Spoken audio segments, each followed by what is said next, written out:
Bonjour à tous et bienvenue dans cette vidéo où nous parcourons ensemble le polycopié du chapitre TR4, équilibre de précipitation. Dans ce chapitre, nous allons nous intéresser à la dissolution de solides ou à leur formation qu'on appelle leur précipitation en solution. On va commencer par décrire de façon microscopique les processus qui se produisent lors de la dissolution d'un solide. Et puis ensuite on verra que l'équilibre de dissolution d'un solide peut être décrit par une constante thermodynamique, qu'on appellera la constante de solubilité, de la même manière qu'on avait pu décrire les équilibres acide-base ou les équilibres d'oxydoréduction par des constantes thermodynamiques. Et que cette constante de solubilité qu'on trouve dans les tables thermodynamiques, on peut l'utiliser pour prévoir ce qu'on appelle la solubilité d'un solide. La solubilité d'un solide étant la quantité de solide que l'on peut dissoudre dans un solvant pur avant d'atteindre la saturation.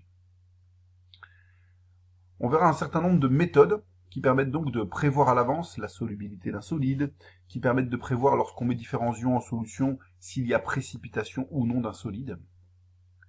Et puis, dans un deuxième temps, nous verrons comment plusieurs paramètres peuvent influencer sur la précipitation, comme par exemple si certains ions issus du solide font d'autres réactions que simplement d'être solvatés par le solvant, ou si on essaie de dissoudre un solide non plus dans un solvant pur, mais dans un solvant qui contient déjà des ions.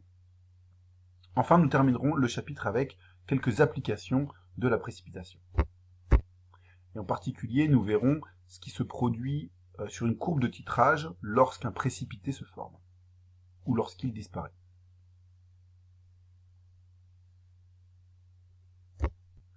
Grand 1, solubilité et conditions d'existence d'un solide. Petit 1, dissolution de composés moléculaires et de solides ioniques. Lors de la mise en solution d'un composé dans l'eau, on observe que les particules qui le constituent peuvent se disperser dans le solvant et être solvatées par l'eau. On appelle cette réaction une dissolution. Et on dit que le solide est dissous.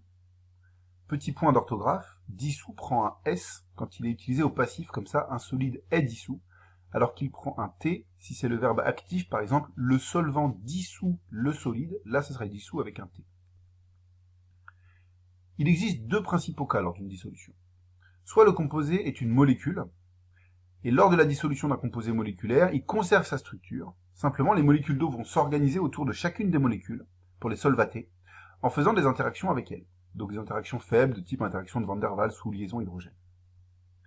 Par exemple, on peut dissoudre un gaz, le Cl2 gazeux par exemple, peut être dissous dans l'eau. Dans ces cas-là, on va l'écrire ensuite Cl2 entre parenthèses aqueux, simplement pour indiquer qu'il est solvaté et qu'il est dissous. Et ça, ce serait l'équilibre de dissolution du dichlore. On peut aussi dissoudre des liquides d'ailleurs. Par exemple, l'éthanol, C2H5OH liquide, peut être dissous dans l'eau. Si on met une petite goutte d'éthanol dans une grande quantité d'eau, on va créer une solution où il y aura de l'éthanol solvaté par l'eau, donc C2H5OH aqueux. Et puis évidemment, on peut dissoudre des solides, comme par exemple du sucre, le saccharose, dont la formule est C12H22O11 solide, qui lorsqu'il va se dissoudre, va devenir C12H22O11 aqueux. On voit qu'ici, les molécules ne sont pas changées lors de leur dissolution, simplement elles passent d'un état où elles sont non dissoutes à un état dissous. Le cas des solides ioniques est légèrement différent.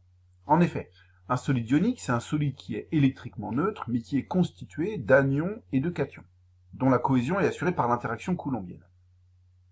L'eau va permettre une bonne dissolution en général des ions de ce solide en les séparant, parce qu'elle a trois propriétés importantes à retenir. Premièrement, c'est un solvant dissociant, c'est-à-dire qu'il a un moment dipolaire mu élevé, et ce moment va favoriser la formation de dipôles plus et moins, et donc elle va dissocier les ions qui sont au départ agglutinés à l'intérieur du solide ionique. Et elle va commencer par arracher une paire d'ions, plus et moins, et former un dipôle. Deuxièmement, l'eau est un bon solvant dispersant, c'est-à-dire que dans l'eau, il y a une permittivité diélectrique élevée, ce qui veut dire que ça amoindrit l'interaction coulombienne entre ions, et ça va permettre, une fois que la paire d'ions a été retirée du solide, de séparer l'ion plus et l'ion moins, puisqu'ils auront une interaction coulombienne plus faible, et de remplacer cette interaction coulombienne par une interaction qui est la solvatation. En effet, l'eau est un solvant qui solvate très bien les ions, parce que comme c'est un solvant polaire protique, elle fait une interaction ion-dipôle importante, en plus des autres interactions faibles qu'elle peut faire avec les ions. Ces trois propriétés de l'eau sont importantes à retenir. Et si on imagine du coup la dissolution du sel dans l'eau, donc le sel c'est un solide ionique très simple, constitué de chlorure de sodium, donc Na+Cl-, eh bien il va y avoir une première étape en fait, où en partant du solide, comme dessiné ici, où tous les ions plus et les ions moins sont agglutinés dans une structure cristalline, on part de cette structure-là, eh bien l'eau va d'abord commencer par arracher un dipôle, d'ion plus-moins, donc ça c'est la dissociation. Ce dipôle lui-même va être déjà solubilisé, va être déjà solvaté. Mais ensuite, grâce à son effet dispersant et solvatant, l'eau va être également capable de séparer les ions plus et les ions moins, et on va obtenir finalement, en solution, vraiment des ions plus et des ions moins qui sont chacun isolés et entourés de petites molécules d'eau faisant des interactions ion-dipôle pour stabiliser ces ions. Donc ça, je pense que c'est important d'avoir cette image en tête lorsqu'on visualise des dissolutions.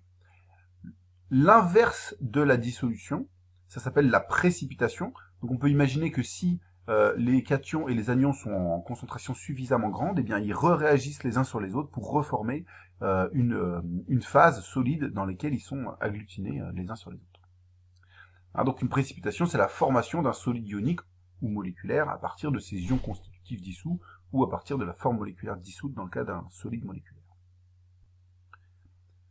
Dans la suite de ce chapitre, on va principalement s'intéresser à la dissolution ou à la précipitation de sels ioniques qui sont assez peu solubles en solution. Pourquoi? Parce que les équations qu'on va utiliser utilisent comme activité pour les ions leur concentration sur la concentration standard, et ceci est surtout valable lorsqu'on a des concentrations pas trop élevées, donc on évite d'étudier des solides qui vont vraiment se dissoudre extrêmement bien. Application pour vous entraîner. Écrivez l'équation de la dissolution de l'hydroxyde de zinc dans l'eau. Écrivez l'équation de la précipitation des ions Pb2+, avec les ions nitrates dans l'eau. Ici, pour réussir à bien équilibrer ces équations-là, il faut se souvenir qu'un solide ionique est toujours électriquement neutre.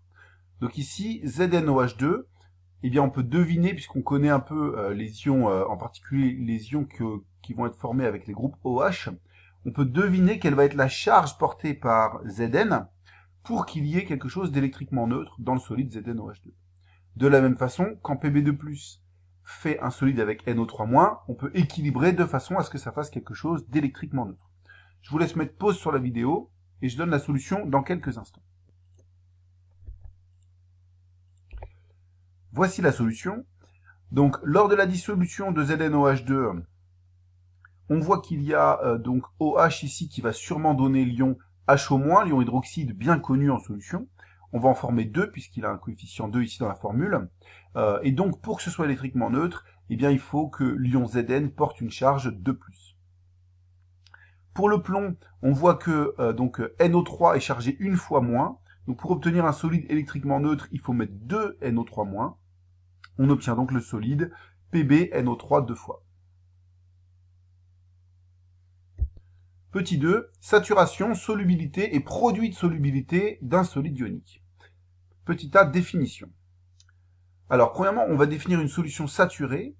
Une solution est dite saturée en composé A si elle ne peut plus dissoudre davantage de ce composé. C'est-à-dire que lorsqu'on atteint la saturation, on est à la limite de solubilité. Donc c'est lorsqu'apparaît le premier grain de solide en solution. Toute nouvelle quantité de solide ajoutée par la suite ne sera pas dissoute et va se déposer au fond de la solution. On peut également définir la solubilité d'un solide. La solubilité d'un solide est définie par la quantité maximale de ce solide que l'on peut dissoudre dans 1 litre de solvant pur à une température donnée. On la note S. Le fait que ce soit dans du solvant pur, c'est vraiment important, même si après on pourra voir qu'on peut aussi exprimer des solubilités dans un solvant qui n'est pas pur. Si on vous parle juste de la solubilité d'un composé sans préciser, alors c'est que c'est dans le solvant pur. L'unité pour exprimer la solubilité, c'est les moles par litre, ou les grammes par litre si on veut faire une solubilité massique. Évidemment, la solubilité va dépendre du solvant, du solide et de la température. Autre définition importante, le produit de solubilité Ks. Il est défini comme la constante d'équilibre de la réaction de dissolution d'un solide. Si on considère un solide ionique donc de type AX, BY, eh bien ce sera la dissolution, donc la formation des ions dissous avec les coefficients qui correspondent donc à la stoichiométrie dans le solide en mettant un coefficient 1 arbitrairement sur le solide. Cette définition elle est importante parce que souvent dans les exercices, KS ce sera la donnée que vous récupérez des tables thermodynamiques et à partir de laquelle vous allez pouvoir faire les calculs. Alors à noter que si on considère que cet équilibre il est établi, c'est-à-dire s'il y a coexistence du solide et des ions solvatés, c'est nécessairement que la solution elle est saturée.